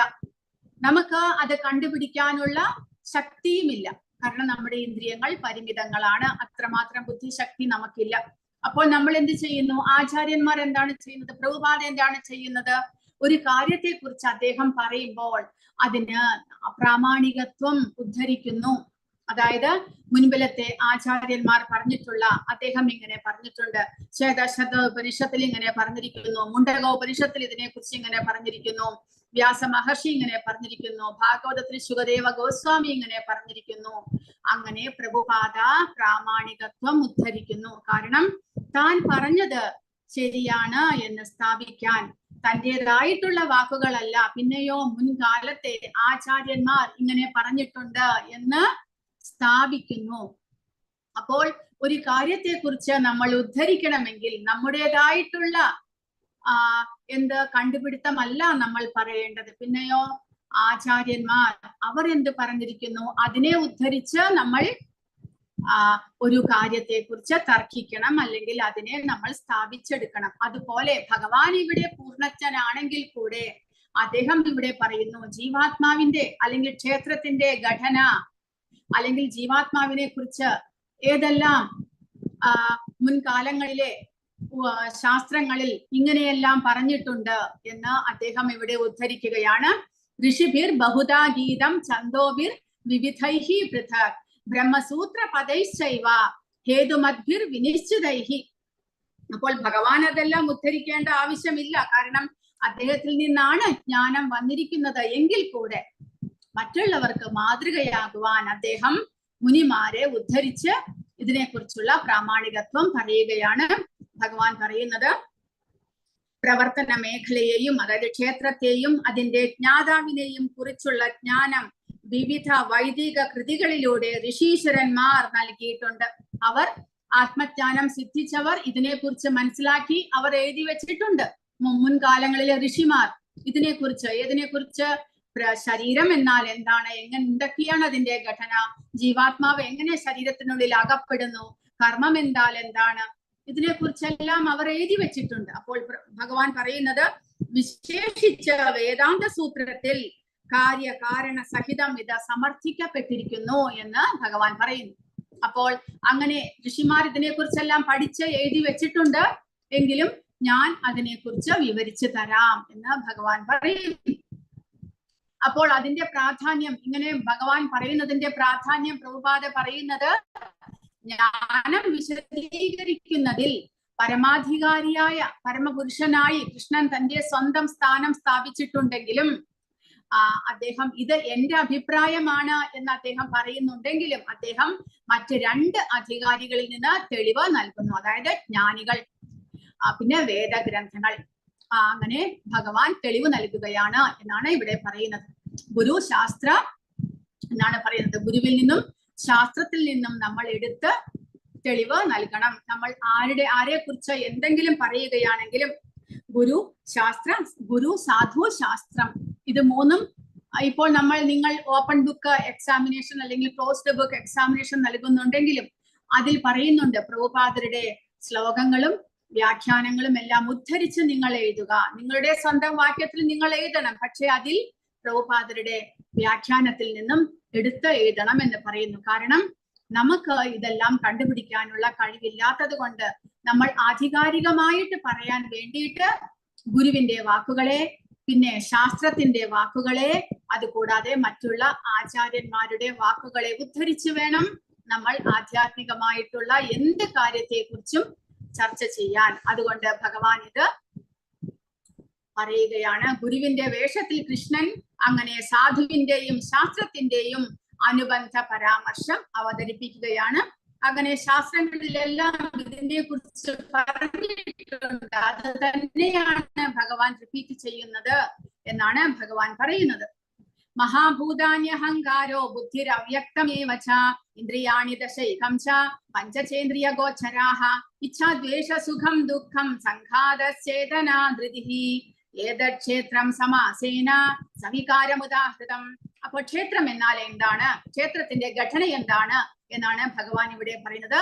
മഹാഭൂതാനി അഹങ്കാരോ, 5 മഹാഭൂതങ്ങൾ, ഭൂമി, വെള്ളം, തീ, വായു, ആകാശം, അവ 5 എണ്ണം. പിന്നെ ഇന്ദ്രിയങ്ങൾ നേടുന്ന അറിവുകൾ, ഇന്ദ്രിയാണി ദശൈകം ച, 5 ഇന്ദ്രിയങ്ങളും പിന്നെ 5 ഇന്ദ്രിയങ്ങളുടെ പ്രവർത്തന മേഖലകളും. അപ്പോൾ ഇന്ദ്രിയങ്ങൾ നേടുന്ന 5 അറിവുകൾ, കണ്ണ്, ചെവി, മൂക്ക്, നാവ്, ത്വക്ക്, 5 ജ്ഞാനേന്ദ്രിയങ്ങൾ, പിന്നെ 5 പ്രവർത്തന ഇന്ദ്രിയങ്ങൾ, ശബ്ദം, കൈകൾ, കാലുകൾ, പിന്നെ പ്രത്യുൽപാദനത്തിലുള്ള അവയവം, പിന്നെ അങ്ങനെ പറയുന്നു ഭഗവാൻ ഇവിടെ പറയുന്നത്, ശബ്ദം, കാലുകൾ, കൈകൾ, ഗുദം, ഉൽപാദനേന്ദ്രിയം എന്നീ കർമ്മേന്ദ്രിയങ്ങൾ. ഇവ 5 എണ്ണം. അപ്പോൾ 5, 10, 15 എണ്ണമായി. പിന്നെ 5 ഇന്ദ്രിയ വസ്തുക്കൾ, മണം, രുചി, രൂപം, സ്പർശം, ശബ്ദം, അങ്ങനെ 20ആയി. പിന്നെ മനസ്സ്, ബുദ്ധി, മിഥ്യാഹംഭാവം, പിന്നെ പ്രധാനം. പ്രധാനം എന്ന് പറഞ്ഞാൽ പ്രകടമല്ലാത്ത 3 ഗുണങ്ങൾ, പ്രകടമല്ലാത്ത അവസ്ഥ. അപ്പോൾ ശരീരം രൂപപ്പെടുന്നതിന് മുൻപുള്ള അവസ്ഥയാണ് പറയുന്നത്. ശരീരം രൂപപ്പെടാൻ 5 മഹാഭൂതങ്ങൾ ചേർക്കുന്നു. പിന്നീട് ശരീരത്തിന് 5 ജ്ഞാനേന്ദ്രിയങ്ങൾ, 5 കർമ്മേന്ദ്രിയങ്ങൾ ഉണ്ടാകുന്നു. പിന്നീട് വസ്തുക്കൾ, അതായത് പ്രകൃതിയിൽ ഈ ജ്ഞാനേന്ദ്രിയങ്ങൾക്ക് ജ്ഞാനം സമ്പാദിക്കാനുള്ള 5 വസ്തുക്കൾ, അതുകൂടാതെ മനസ്സ്, ബുദ്ധി, മിഥ്യാഹങ്കാരം, ഇവ സൂക്ഷ്മ ശരീരമായിട്ട് ശരീരത്തിനുള്ളിൽ ചേരുന്നു. കൂടാതെ അവ്യക്ത ദശയിലുള്ള പ്രകൃതിക്കാണ് പ്രധാനം എന്ന് പറയുന്നത്. അത് 3 ഗുണങ്ങൾ, പ്രകടമല്ലാത്ത അവസ്ഥ. സ്ഥൂല ശരീരത്തിലെ 5 മഹത്തായ ഘടകങ്ങളുടെ പ്രതിനിധാനം ആഗ്രഹം, വിദ്വേഷം, സന്തോഷം, ക്ലേശം എന്നിങ്ങനെയുള്ള ഗുണങ്ങൾ ഉണ്ടാകുന്നു. അപ്പോൾ ഇച്ഛാദ്വേഷ സുഖം ദുഃഖം സംഘാതശ്ചേതനാ ധൃതിഃ, അതായത് സ്ഥൂല ശരീരം ഇങ്ങനെ രൂപപ്പെടുമ്പോൾ ആ സ്ഥൂല ശരീരത്തിൽ ആഗ്രഹങ്ങൾ ഉണ്ടാകുന്നു, പിന്നെ ഇച്ഛാദ്വേഷങ്ങൾ, ദ്വന്ദ്ങ്ങൾ ഉണ്ടാകുന്നു, കൂടാതെ സന്തോഷം, ക്ലേശം ഇതെല്ലാം നമ്മൾ അനുഭവപ്പെടുകയാണ് ഇന്ദ്രിയങ്ങളിലൂടെ. അതെല്ലാം ഈ ശരീരത്തിലേക്ക് വന്നു ചേരുന്നു. അതനുഭവിക്കാനുള്ള ആ ഒരു ത്വരയും വന്നു ചേരുന്നു. പിന്നെ മനസ്സ്, ബുദ്ധി, മിഥ്യാഹങ്കാരം എന്നീ സൂക്ഷ്മ ശരീരത്തിന്റെ പ്രകടനങ്ങൾ, ബോധവും ബോധ്യവും പ്രതിനിധീകരിക്കാനുള്ള ജീവന്റെ ലക്ഷണങ്ങൾ. അതായത് മനസ്സ്, ബുദ്ധി, മിഥ്യാഹങ്കാരം വരുന്നതോടുകൂടി ചേതന വരികയാണ്. അതായത് നമുക്ക് സുബോധം ഉണ്ടാകുന്ന അവസ്ഥ. ശരീരത്തിന് 6 മാറ്റങ്ങൾ ഉണ്ടാകുന്നുണ്ട്. അത് ജനിക്കുന്നു, കുറച്ചു കാലം ഇതേപോലെ സ്ഥായിയായിട്ട് തങ്ങുന്നു, അവസാനം അപ്രത്യക്ഷമാകുന്നു. അതിനാൽ ശരീരം അല്ലെങ്കിൽ പ്രവർത്തന മേഖല എന്നത് ശാശ്വതമല്ലാത്ത ഒരു വസ്തുവാണ് എന്ന് ഇവിടെ നമ്മൾ മനസ്സിലാക്കണം. ശരീരത്തിന് 6 മാറ്റങ്ങൾ ഉണ്ടാകുന്നു. ആ 6 മാറ്റങ്ങളിലൂടെ അവസാനം അത് ഇല്ലാതെയാകുന്നു. അപ്പോൾ ഈ ശരീരം പ്രകൃതിയുടെ ഒരു ഉൽപ്പന്നമായിട്ട് നമ്മൾ മനസ്സിലാക്കണം. ഒരു മെഷീൻ, ജീവാത്മാവിനെ പ്രവർത്തിക്കാനുള്ള ഒരു മെഷീൻ മാത്രമാണ് ശരീരം. അതിന് ഈ ഘടകങ്ങളെല്ലാം ചേർന്ന് പുറത്തൊരു തൊലിയും കൂടെ വന്നപ്പോഴത്തേക്കും ഭംഗിയുള്ള ഒരു രൂപമായി. അതിനെ നമ്മൾ ശരീരം എന്ന് വിളിക്കുന്നു. ആ ശരീരത്തെ നമ്മൾ നമ്മളായിട്ട് അംഗീകരിക്കുന്നു. ഞാനാണ് ഈ ശരീരം. സ്ത്രീയാകട്ടെ പുരുഷനാകട്ടെ ആരാണെങ്കിലും ഞാൻ അങ്ങനെയാണ് എന്ന് നമ്മൾ സ്വീകരിക്കുന്നു. ശരീരവുമായിട്ട് നമ്മൾ താതാത്മ്യം പ്രാപിക്കുന്നു. ഇനി അടുത്തത് 4 ശ്ലോകങ്ങളിലൂടെ ഭഗവാൻ ജ്ഞാനം എന്നാൽ എന്താണ് എന്ന് പറയുകയാണ്. ക്ഷേത്രത്തെ കുറിച്ച് പറഞ്ഞു. ഇനി ജ്ഞാനം എന്നാൽ എന്താണ് എന്ന് ഭഗവാൻ പറയുന്നു. അമാനിത്വം, അദംഭിത്വം, അഹിംസാക്ഷാരാർജവം, ആചാര്യോപാസനം, ശൗചം, സ്ഥൈര്യമാത്മവിനിഗ്രഹ, ഇന്ദ്രിയാർത്ഥേഷു വൈരാഗ്യം, അനഹങ്കാര ഏവ ച, ജന്മമൃത്യുജരാ വ്യാധി ദുഃഖദോഷാനുദർശനം, അസക്തിരനഭിശ്വംഗഃ പുത്രധാരഗൃഹാദിഷു, നിത്യം ച സമചിത്തത്വം ഇഷ്ടാനിഷ്ടോപപത്തിഷു, മയി ചാനന്യയോഗേന ഭക്തിരവ്യഭിചാരിണി, വിവിക്തദേശസേവിത്വം അരതീർജന സംസതി, അധ്യാത്മജ്ഞാന നിത്യത്വം തത്വജ്ഞാനാർത്ഥദർശനം, ഏതജ്ഞാനമിതി പ്രോക്തം അജ്ഞാനം യഥതോന്യഥ. ഇതെല്ലാമാണ് ജ്ഞാനം എന്നാണ് ഭഗവാൻ പറയുന്നത്. ജ്ഞാനം ശരീരത്തെയും ആത്മാവിനെയും പരമാത്മാവിനെയും കുറിച്ചുള്ള അറിവാണ്. എന്നിരുന്നാലും ആ അറിവ് നേടുന്നതിനുള്ള യഥാർത്ഥ പ്രക്രിയ വിനയത്തിൽ നിന്ന് ആരംഭിക്കുന്ന വിശുദ്ധ ഗുണങ്ങൾ വളർത്തിയെടുക്കുക എന്നതാണ്. ഈ അറിവ് പ്രകൃതിയെ കുറിച്ച്, ജീവാത്മാവിനെ കുറിച്ച്, പരമാത്മാവിനെ കുറിച്ചുള്ള അറിവാണ് ജ്ഞാനം. പക്ഷെ ആ ജ്ഞാനം ലഭിക്കണമെങ്കിൽ നമുക്ക് ഇങ്ങനെയുള്ള ഗുണങ്ങളെല്ലാം ഉണ്ടായിരിക്കണം. ആദ്യമായിട്ട് വേണ്ടത് വിനയമാണ്. ജ്ഞാനം സമ്പാദിക്കാനുള്ള ആദ്യത്തെ ഗുണം വിനയം. ആ വിനയത്തോടു കൂടി ഒരാചാര്യനെ സമീപിച്ച് അദ്ദേഹത്തിൽ ചോദിച്ച് മനസ്സിലാക്കുക. അഹങ്കാരമുണ്ടെങ്കിൽ, ഞാൻ എന്നുള്ള അഹങ്കാരമുണ്ടെങ്കിൽ അറിവ് സമ്പാദിക്കാൻ വളരെ കഷ്ടമാണ്. അപ്പോൾ ഭഗവാൻ ഇവിടെ പറയുന്നത് ആ ജ്ഞാനം നേടുന്നതിനുള്ള വഴികളാണ്, ഗുണങ്ങളാണ് ഭഗവാൻ ഇവിടെ പറയുന്നത്. അതിനുശേഷം ജ്ഞാനം നേടിക്കഴിഞ്ഞാലോ അതും പറയുന്നുണ്ട്. അപ്പോൾ അമാനിത്വം എന്ന് പറഞ്ഞു കഴിഞ്ഞാൽ വിനയം, ബഹുമാനം, നമ്മളെ ആരെങ്കിലും ബഹുമാനിക്കണം എന്നുള്ള പ്രതീക്ഷയില്ലാത്ത അവസ്ഥ, വിനയം. അദംഭിത്വം, അഹങ്കാരമില്ലായ്മ, അതായത് മറ്റുള്ളവർ തന്നെ പ്രശംസിക്കണം, പ്രശസ്തനാകാൻ ഉത്കണ്ഠപ്പെടാതിരിക്കുക. അഹിംസ, മറ്റുള്ളവരെ ദുരിതത്തിലാക്കാതിരിക്കുക. ശാന്തി, സഹിഷ്ണുത, അപമാനവും എല്ലാം സഹിക്കാനുള്ള ഒരു കഴിവ്. ആർജവം, ലാളിത്യം, നേരായതും നയതന്ത്രപരമല്ലാത്തതും. ആചാര്യോപാസനം, ആത്മാർത്ഥതയുള്ള ഒരു ഗുരുവിനെ സേവിക്കാനുള്ള ആ ഒരു പ്രേരണ. അതായത് മറ്റുള്ളവർ പറയാതെ, നിർബന്ധിക്കാതെ തന്നെ ഒരു ഗുരുവിനെ സ്വയം സ്വീകരിക്കുകയാണ് നമ്മൾ. എന്തിനു വേണ്ടിയിട്ട്? ജ്ഞാനം ആർജിക്കുവാൻ. അങ്ങനെ ഗുരുവിനെ, അപ്പോൾ ഈ 5 ഗുണങ്ങളിലൂടെ വിനയം, അഹങ്കാരമില്ലായ്മ, അഹിംസ, സഹിഷ്ണുത, ലാളിത്യം, ഈ 5 ഗുണങ്ങൾ വഹിച്ചുകൊണ്ട് നമ്മൾ ഒരു ഗുരുവിനെ സമീപിക്കുന്നു. അദ്ദേഹത്തെ സേവിച്ച് അദ്ദേഹത്തിൽ നിന്ന് നമ്മൾ അറിവ് സമ്പാദിക്കുകയാണ്.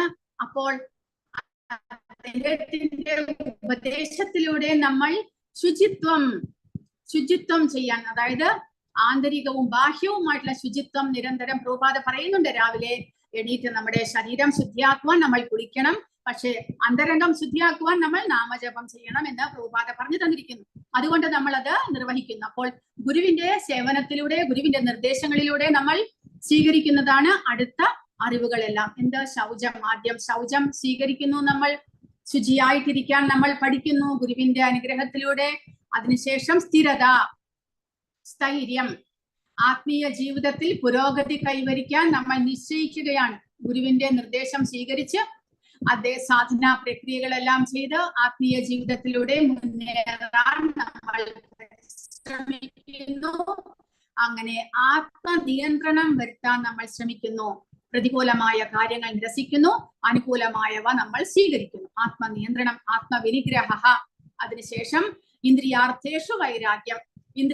ഇന്ദ്രിയങ്ങൾക്ക് സുഖമുണ്ടാക്കുന്ന ഭൗതിക വസ്തുക്കളിൽ നമ്മൾ വൈരാഗ്യം വളർത്തിയെടുക്കുന്നു. അതൊന്നും എനിക്ക് ആവശ്യമില്ല എന്ന് നമ്മൾ തീരുമാനിക്കുന്നു. പിന്നെ അനഹങ്കാരയേവച്ച, തെറ്റായ അഹങ്കാരമില്ല. ശരീരവും ഞാൻ ശരീരമാണ് എന്ന് വിചാരിക്കുമ്പോഴാണ് ശരീരത്തിനെ കുറിച്ച് കൂടുതൽ നമ്മൾ ശരീരത്തിന്റെ ശ്രേഷ്ഠതയ്ക്ക് വേണ്ടി അല്ലെങ്കിൽ പ്രശംസയ്ക്ക് വേണ്ടി നമ്മൾ പലതും ആഗ്രഹിക്കുന്നത്. നേരെ മറിച്ച് ഞാൻ ശരീരമല്ല, ആത്മാവാണ് എന്നുള്ള അറിവിലൂടെ നമ്മൾ ശരീരത്തിന്റെ തെറ്റായിട്ടുള്ള ആഗ്രഹങ്ങളെല്ലാം നമ്മൾ ഇല്ലാതെയാക്കുന്നു. അങ്ങനെ അനഹങ്കാരമേവച്ച, മിഥ്യാഹങ്കാരമില്ലാതെ പിന്നെ നമുക്ക് എന്ത് മനസ്സിലാകുന്നു? ജന്മ മൃത്യു ജരാവ്യാധി ദുഃഖ ദോഷാനുദർശനം, അതിനെ കുറിച്ചുള്ള ആ ഒരു അവബോധം നമുക്കുണ്ടാകുന്നു. എന്ത്? ജനനം, മരണം, വാർദ്ധക്യം, രോഗം എന്നിവയുടെ ദോഷത്തെ കുറിച്ചുള്ള അവബോധം.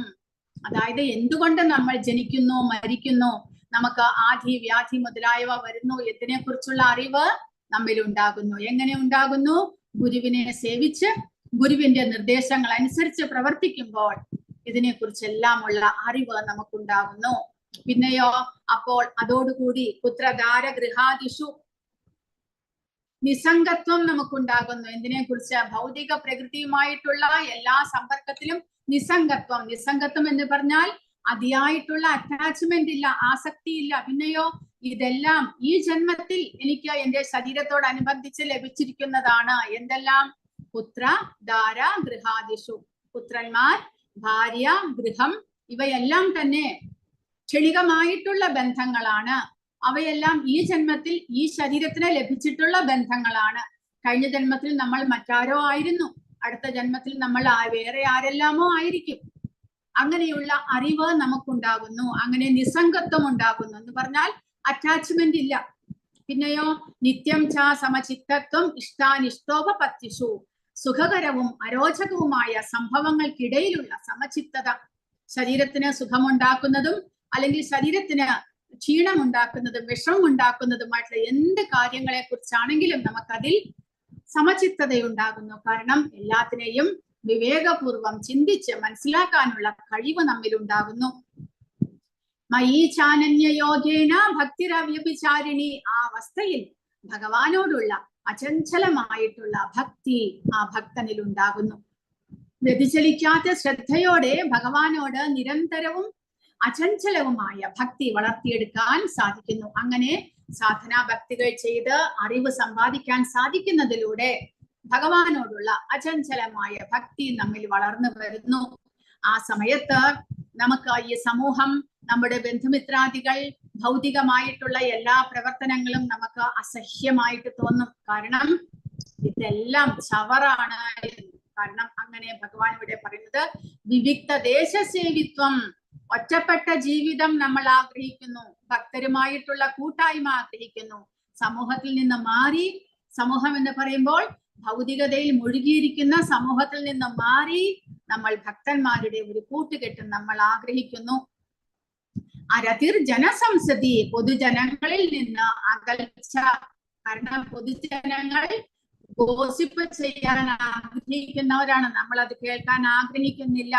അതുകൊണ്ട് അവരിൽ നിന്ന് അകന്ന് ജീവിക്കാൻ നമ്മൾ ആഗ്രഹിക്കുന്നു. ആധ്യാത്മജ്ഞാന നിത്യത്വം, ആത്മസാക്ഷാത്കാരത്തിന്റെ പ്രാധാന്യം നമുക്ക് മനസ്സിലാകുന്നു. തത്വജ്ഞാനാർത്ഥ ദർശനം, അങ്ങനെ കേവല സത്യത്തിനായിട്ടുള്ള ദാർശനിക അന്വേഷണം. അങ്ങനെ ഭക്തന്മാർ ഈ ജ്ഞാനം എന്ന് പറയുമ്പോൾ ഈ ജ്ഞാനത്തിന്റെ പ്രക്രിയകൾ സ്വീകരിച്ച് ഭഗവാനെ മനസ്സിലാക്കി ഭഗവത് ഭക്തന്മാരുടെ സത്സംഗത്തിലൂടെ ആധ്യാത്മിക ഉന്നതി ആഗ്രഹിക്കുന്നത് എങ്ങനെ എന്നുള്ള അറിവാണ് ഭഗവാൻ ഇവിടെ നമുക്ക് 20 ജ്ഞാനത്തിന്റെ അറിവിലൂടെ നമുക്ക് പറഞ്ഞു തന്നിട്ടുള്ളത്. ഹരേ കൃഷ്ണ. അടുത്ത ചാപ്റ്ററും കൂടെ പറഞ്ഞിട്ട് ക്ലാസ് അവസാനിപ്പിക്കാം. അതൊരു ചെറിയ സെഷനാണ്, ചെറിയ അധ്യായം. 13 മുതൽ 19 വരെയുള്ള ശ്ലോകങ്ങളേ ഉള്ളൂ. അതും കൂടെ പറഞ്ഞിട്ട് നമുക്ക് ക്ലാസ് അവസാനിപ്പിക്കാം. അപ്പോൾ ജ്ഞാനം എന്താണ് എന്ന് ഇപ്പോൾ നമ്മൾ പഠിക്കുകയുണ്ടായി. അറിവിന്റെ വസ്തു. ഇനി അടുത്തത് ജ്ഞേയം അല്ലെങ്കിൽ ആത്മാവും. എന്തിനെ കുറിച്ചാണ് നമ്മൾ അറിയേണ്ടത്? അതാണ് ഇനി അടുത്തതായിട്ട് ഭഗവാൻ പറയുന്നത്. ഇതിനെ കുറിച്ച് നമ്മൾ അറിയണം. അറിവിന്റെ വസ്തു ജ്ഞേയം അല്ലെങ്കിൽ ആത്മാവും പരമാത്മാവും തമ്മിലുള്ള ബന്ധത്തെ കുറിച്ചാണ് പറയുന്നത്. മുമ്പ് കൃഷ്ണൻ ആത്മാവിനെയും പരമാത്മാവിനെയും ക്ഷേത്രജ്ഞ അല്ലെങ്കിൽ പശ്ചാത്തലം അറിയുന്നവരെന്ന് വിശദീകരിച്ചു. അറിവ് നേടുന്നതിനുള്ള പ്രക്രിയ പഠിപ്പിച്ച കൃഷ്ണൻ ഇപ്പോൾ ആ പ്രക്രിയയിലൂടെ അറിയേണ്ട കാര്യങ്ങളെ കുറിച്ച് ആരെ കുറിച്ചാണ് അറിയേണ്ടത് എന്ന് പഠിപ്പിക്കുന്നു. അറിവിന്റെ യഥാർത്ഥ വസ്തു ജ്ഞേയം ജീവാത്മാവും പരമാത്മാവുമാണ്. പരമപുരുഷനായ കൃഷ്ണന്റെ വികാസവും പ്രതിനിധാനവുമാണ്. അതായത് പരമപുരുഷനായ കൃഷ്ണൻ, അദ്ദേഹത്തിന്റെ വികാസം അല്ലെങ്കിൽ നമ്മൾ ജീവാത്മാക്കൾ. ശരീരം, ആത്മാവ്, പരമാത്മാവ് എന്നിവ തമ്മിലുള്ള വ്യത്യാസം മനസ്സിലാക്കി അറിവിന്റെ പ്രക്രിയയെ പിന്തുടർന്ന് ആത്മാവിന് ദ്വൈതങ്ങളെ മറികടന്ന് കൃഷ്ണനോടുള്ള തന്റെ ശാശ്വതമായ വിധേയത്വം മനസ്സിലാക്കി പരമമായ ലക്ഷ്യസ്ഥാനം കൈവരിക്കാൻ കഴിയും. അറിയുന്നവനെ, അതായത് ആത്മാവിനെയും പരമാത്മാവിനെയും അറിയുന്നതിലൂടെ ഒരാൾക്ക് ജീവന്റെ അമൃത്, ജ്ഞാനത്വാമൃതം ആസ്വദിക്കാൻ കഴിയും. അതിനു വേണ്ടിയിട്ടാണ് ഭഗവാൻ ഈ ജ്ഞാനം പകർന്നു തരുന്നത്. ജീവാത്മാവിനെയും പരമാത്മാവിനെയും മനസ്സിലാക്കി, അവർ തമ്മിലുള്ള ബന്ധം മനസ്സിലാക്കി, ആ പരമാത്മാവിനെ ആരാധിക്കുന്നതിലൂടെ അദ്ദേഹത്തെ പ്രാപിക്കാൻ കഴിയും എന്നാണ് ഇവിടെ പറയുന്നത്. ജ്ഞേയം യത്തത് പ്രവക്ഷ്യാമി യജ്ഞാത്വാമൃതമശ്നുതേ അനാദി പരം ബ്രഹ്മ ന സത്താ ന സദുച്യതേ. ജീവാത്മാവിനെ, ആരാണ് ജീവാത്മാവ്? ഏതൊന്നിന്റെ അറിവ് സനാതനമായതിനെ ആസ്വദിക്കുന്നതിന് ഉതകുമോ? അതായത് ജീവാത്മാവിനെ കുറിച്ച് നമ്മൾ മനസ്സിലാക്കിയാൽ, ആ ജീവാത്മാവ് ശാശ്വതനാണ് എന്ന് മനസ്സിലാക്കി കഴിഞ്ഞാൽ ആ ശാശ്വതത്തിലേക്ക് പോകാനുള്ള വഴി നമുക്ക് മനസ്സിലാക്കാൻ സാധിക്കും. ജ്ഞേയമായ അതിനെപ്പറ്റി ഞാൻ വിവരിച്ചു തരാം. അനാദിയും എന്നെ ആശ്രയിച്ചിട്ടുള്ളതുമാണ് ബ്രഹ്മം. അതായത് ജീവാത്മാവിനെ ഇവിടെ ബ്രഹ്മം എന്ന് പറഞ്ഞിരിക്കുന്നു. അഹം ബ്രഹ്മാസ്മി എന്ന് നമ്മൾ പറയുന്നത് പോലെ ജീവാത്മാവ് ബ്രഹ്മമാണ്. ഭഗവാൻ പറയുന്നു അനാദിയാണ്. കൂടാതെ ഭഗവാനെ സദാസമയവും ഭഗവാനെ ആശ്രയിച്ചിരിക്കാൻ മാത്രമേ ജീവാത്മാവിന് സാധിക്കുകയുള്ളൂ. ജീവാത്മാവ് ഇൻഡിപെൻഡന്റ് അല്ല. ജീവാത്മാവ് ഭഗവാന്റെ സംരക്ഷണത്തിലാണ് ഇരിക്കേണ്ടത്. ഭഗവാനെ ആശ്രയിച്ചിരിക്കേണ്ടതാണ് ജീവാത്മാവ് എന്നാണ് ഭഗവാൻ പറയുന്നത്. ഭൗതിക ലോകത്തിലെ കാര്യകാരണങ്ങൾക്ക് അതീതമാണ്. കാരണം ഭൗതികനല്ല ജീവാത്മാവ്. അതുകൊണ്ട് ഭൗതിക ലോകത്തിൽ എന്തെല്ലാം നടക്കുന്നുണ്ടോ അതിനൊന്നിനും കാരണം ജീവാത്മാവല്ല. കാരണം ജീവാത്മാവ് ഭൗതികനല്ല എന്നത് തന്നെ കാരണം എന്നാണ് ഭഗവാൻ പറയുന്നത്. അപ്പോൾ ആത്മാവ് ശാശ്വതനാണ്. ജനിച്ചത്, ജീവൻ എന്ന് പറഞ്ഞാൽ ജനിച്ചത് എന്ന് പ്രത്യേകം പറയുന്ന തീയതിയില്ല. ജീവാത്മാവ് അനാദിയാണ് എന്ന്. പരമാത്മാവിൽ നിന്നുള്ള ജീവാത്മാവിന്റെ ചരിത്രവും ആർക്കും കണ്ടെത്താൻ കഴിയില്ല. ജീവാത്മാക്കൾ ശാശ്വതമായി ഭഗവാന്റെ സേവനത്തിലാണ്. ഭഗവാൻ ചൈതന്യയുടെ പഠിപ്പിക്കലുകളിൽ പറഞ്ഞിരിക്കുന്നത് ജീവരസ്വരൂപഹയ കൃഷ്ണേര നിത്യദാസ. ജീവന്റെ സ്വരൂപസ്ഥിതി എന്ന് പറഞ്ഞാൽ ഭഗവാന്റെ നിത്യദാസനാണ് ജീവാത്മാവ്. അത് ഭഗവാൻ ഇവിടെ പറയുന്നിരിക്കുന്നു. അനാദി മത്പരം ബ്രഹ്മ, അതായത് ബ്രഹ്മൻ അല്ലെങ്കിൽ ജീവാത്മാവ് അനാദിയാണ്, ഭഗവാനെ ആശ്രയിച്ചിരിക്കുന്നവനാണ്, സ്വതന്ത്രനല്ല എന്ന് അർത്ഥം. ഇനി പരമാത്മാവിനെ കുറിച്ചാണ് ഭഗവാൻ പറയുന്നത്. പരമാത്മാവ് ആരാണ് എന്നിവിടെ വിവരിക്കുന്നു. സർവദ പാണിപാദം തത് സർവദോക്ഷി ശിരോമുഖം സർവദഃ ശ്രുതിമല്ലോകേ സർവമാവൃത്യ തിഷ്ഠതി സർവേന്ദ്രിയ ഗുണാഭാസം സർവേന്ദ്രിയ വിവർജിതം അസക്തം സർവഭൃച്ഛൈവ നിർഗുണം ഗുണഭോക്തൃ ച ബഹിരന്തശ്ച ഭൂതാനാം അചരം ചരമേവ ച സൂക്ഷ്മത്വാദത വിജ്ഞേയം ദൂരസ്ഥം ചാന്തികേ ച തത് അവിഭക്തം ച ഭൂതേഷു വിഭക്തമിവ ച സ്ഥിതം ഭൂതഭർതൃ ച തജ്ഞേയം രസിഷ്ണു പ്രഭ വിഷ്ണു ച ജ്യോതിഷാമപി തജ്ജ്യോതിസം തമസഃ പരമുച്യത്തെ ജ്ഞാനം ജ്ഞേയം ജ്ഞാനഗമ്യം ഹൃദി സർവസ്യ വിഷ്ഠിതം. പരമാത്മാവ് ആരാണ്? സർവതഃ പാണിപാദം തത്. 11ാമത്തെ അധ്യായത്തിൽ വിശ്വരൂപം കഴിഞ്ഞപ്പോൾ അർജുനൻ കാണുകയുണ്ടായി, എല്ലായിടത്തും ഭഗവാന്റെ കണ്ണുകളും കാലുകളും കൈകളും തലകളും എല്ലാം ഉരുത്തിരിഞ്ഞു വരുന്നത് കാണുവാൻ സാധിച്ചു. അത് തന്നെ ഇവിടെ പറയുന്നു, സർവതഃ പാണിപാദം തത്. എല്ലായിടത്തും അദ്ദേഹത്തിന്റെ കൈകളും കാലുകളുമാണ് എന്നാണ് ഇവിടെ പറയുന്നത്. സർവതോക്ഷീശ്വരോ മുഖം, എല്ലായിടത്തും അദ്ദേഹത്തിന്റെ കണ്ണുകളും തലകളും മുഖങ്ങളുമാണ്. സർവതഃ ശ്രുതിമല്ലോകേ, എല്ലായിടത്തും അദ്ദേഹത്തിന്റെ ചെവികളാണ്. സർവമാവൃത്യ തിഷ്ഠതി, അദ്ദേഹം എല്ലാത്തിനെയും സർവവ്യാപിയായിട്ട് എല്ലാത്തിനെയും ഉൾക്കൊണ്ടുകൊണ്ട് അദ്ദേഹം നിൽക്കുന്നു. ആര്? പരമാത്മാവ്. പിന്നെ അടുത്തത് പറയുന്നത് സർവേന്ദ്രിയ ഗുണാഭാസം, എല്ലാ ഇന്ദ്രിയങ്ങളുടെയും യഥാർത്ഥ ഉറവിടം ഭഗവാനാണ്. എന്നാലോ സർവേന്ദ്രിയ വിവർജിതം, അദ്ദേഹത്തിന് ഇന്ദ്രിയങ്ങൾ ഇല്ല, അങ്ങനെയും പറയുന്നു. എന്ന് പറഞ്ഞാൽ ഭൗതിക ഇന്ദ്രിയങ്ങളല്ല ഭഗവാനുള്ളത്. പിന്നെയോ അദ്ദേഹത്തിന്റെ എല്ലാം ആത്മീയമാണ് എന്നാണ് പറയുന്നത്. എന്നാലോ നമ്മുടെ എല്ലാ ഇന്ദ്രിയങ്ങളുടെ ഉറവിടം ആ ഭഗവാനാണ് എന്ന് പറയുന്നു. അസക്തം സർവഭൃച്ഛൈവ, എല്ലാത്തിനെയും സംരക്ഷിക്കുന്നവനാണെങ്കിലും അദ്ദേഹം ആരുമായും ബന്ധമില്ലാത്തവനാണ്.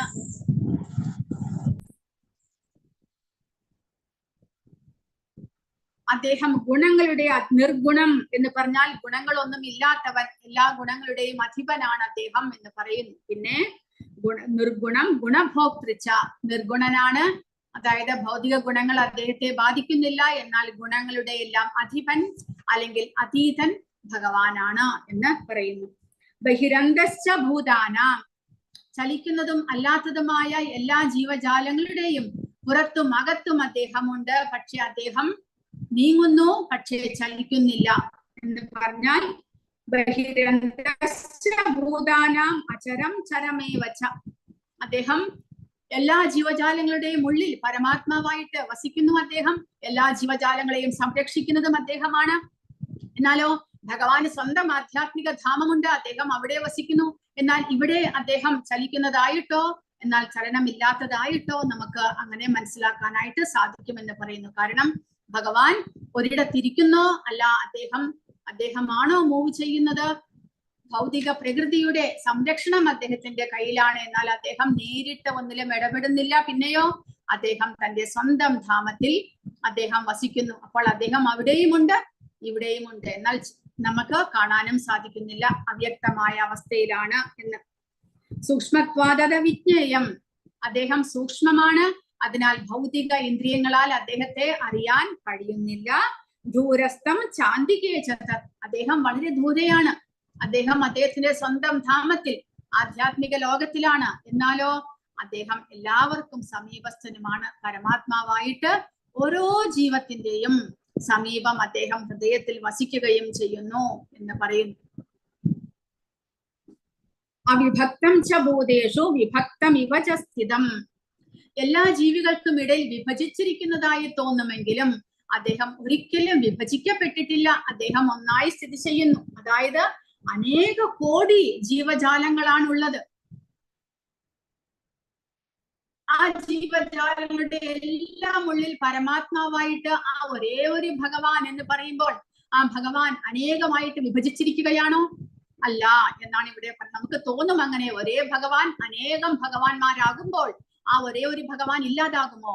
അങ്ങനെയല്ല. കാരണം അദ്ദേഹം അനേകമായിട്ട് വിസ്തരണം ചെയ്തിരിക്കുന്നു. അദ്ദേഹം ഒരിക്കലും വിഭജിക്കപ്പെട്ടിരിക്കുകയല്ല, അദ്ദേഹം ഒരേ ഒരാളാണ്. ആ ഒരേ ഒരാൾ അനേകമായി മാറിയിരിക്കുന്നു.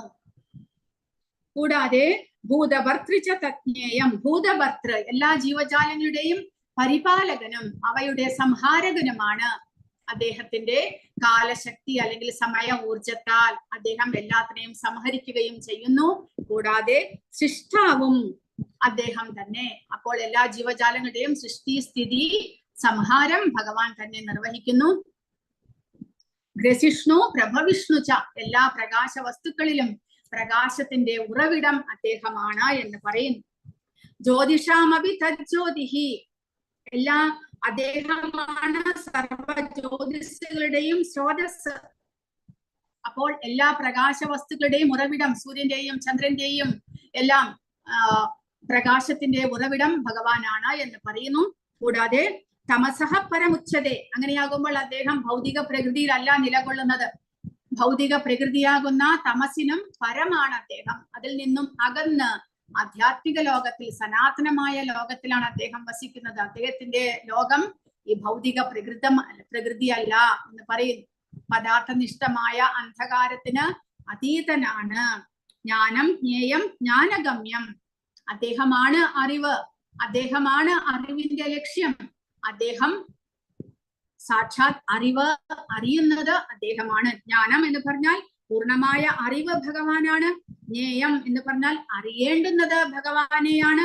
ജ്ഞാനഗമ്യം, അറിവിന്റെ ലക്ഷ്യവും അദ്ദേഹമാണ് എന്ന്. കൂടാതെ ഹൃദി സർവസ്യ വിഷ്ഠിതം, ആ ഭഗവാൻ എവിടെയുണ്ട്? നമ്മുടെ എല്ലാവരുടെയും ഹൃദയത്തിൽ അദ്ദേഹം വസിക്കുന്നു എന്നാണ് പറയുന്നത്. ഇത്രയുമാണ് പരമാത്മാവിനെ കുറിച്ചുള്ള അറിവായിട്ട് പറയുന്നത്. ഇതി ക്ഷേത്രം തഥാ ജ്ഞാനം ജ്ഞേയം ചോത്തം സമാസതഃ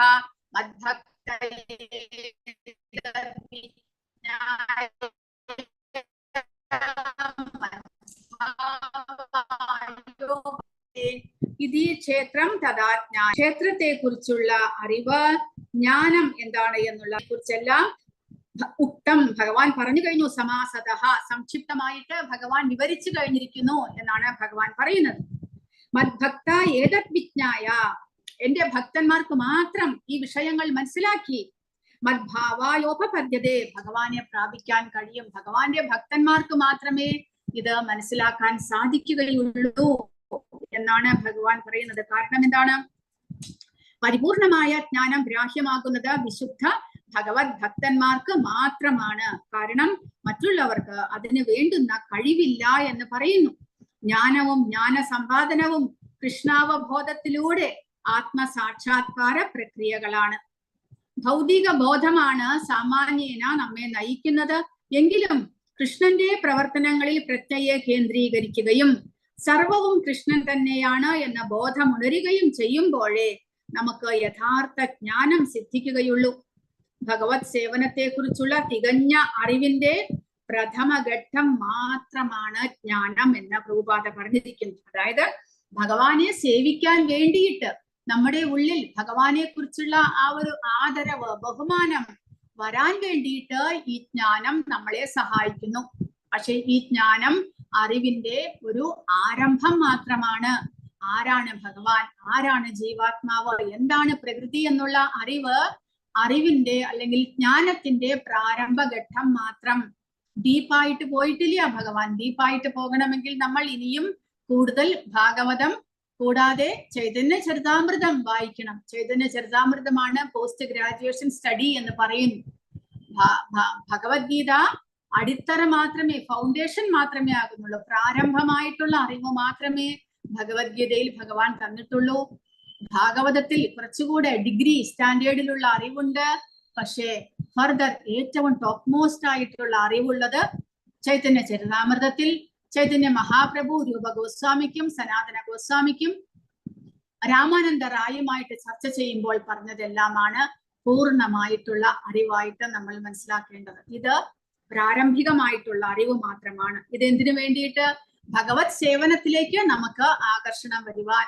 ഭഗവാനാണ് പരമപുരുഷൻ, നമ്മൾ ജീവാത്മാക്കൾ ഭഗവാന്റെ സേവകരാണ് എന്നുള്ള യാഥാർത്ഥ്യം മനസ്സിലാക്കി ഭഗവാനെ കുറിച്ചുള്ള അറിവിലൂടെ ഭഗവാനോടുള്ള ആദരവ് വർദ്ധിച്ച് ഭഗവാനെ സേവിക്കാൻ നമുക്ക് മനസ്സുണ്ടാകണം.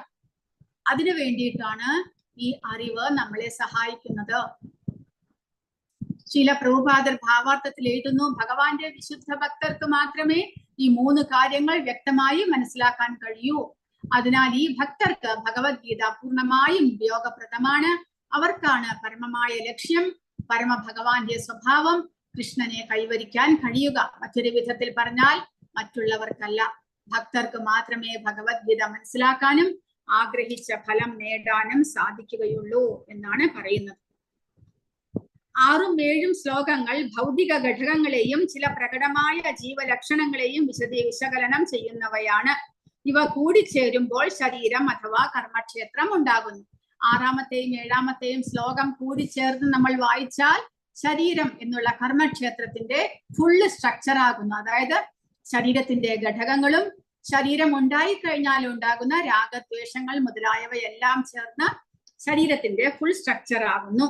അമാനിത്വം തുടങ്ങി തത്വജ്ഞാനാർത്ഥ ദർശനം വരെയുള്ള 8 മുതൽ 12 വരെയുള്ള ശ്ലോകങ്ങൾ 2 വിധം ക്ഷേത്രജ്ഞന്മാരെ, പരമാത്മാവിനെയും ജീവാത്മാവിനെയും അറിയാൻ ഉതകുന്ന പ്രക്രിയയാണ് വിശദീകരിക്കുന്നത്. അതായത് ജ്ഞാനം സമ്പാദിക്കാനുള്ള പ്രക്രിയകൾ വിശദീകരിക്കുന്നു.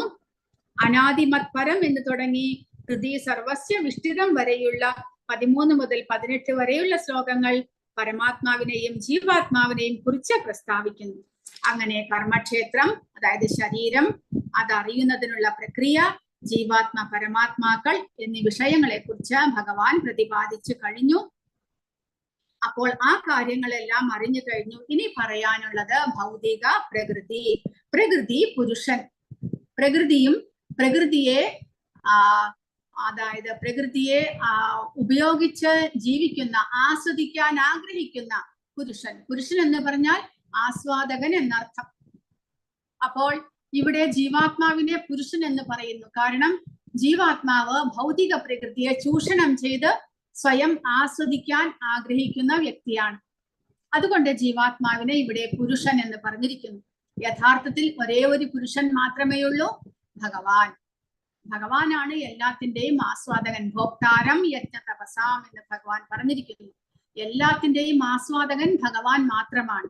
പക്ഷെ ഇവിടെ ജീവാത്മാവിനെ പുരുഷൻ എന്ന് പറഞ്ഞിരിക്കുന്നതിന്റെ കാരണം ഭൗതിക പ്രകൃതിയെ ചൂഷണം ചെയ്ത് സ്വയം ആസ്വദിക്കാൻ ശ്രമിക്കുന്ന ജീവാത്മാവ്, ആ ജീവാത്മാവിനെ കുറിച്ചാണ് ഇവിടെ പറയുന്നത്. അതുകൊണ്ട് ജീവാത്മാവിനെ പുരുഷൻ എന്നിവിടെ പറഞ്ഞിരിക്കുന്നു. അത് ആ 2 കാര്യങ്ങൾ, പ്രകൃതിയെയും പുരുഷനെയും കുറിച്ചുള്ള അറിവ് 20 മുതൽ തുടങ്ങുന്നു. അത് നമുക്ക് അടുത്ത ആഴ്ചത്തെ ക്ലാസ്സിൽ ചർച്ച ചെയ്യാം. ഹരേ കൃഷ്ണ. ആർക്കെങ്കിലും എന്തെങ്കിലും സംശയങ്ങളോ ചോദ്യങ്ങളോ ഉണ്ടെങ്കിൽ ചോദിക്കും.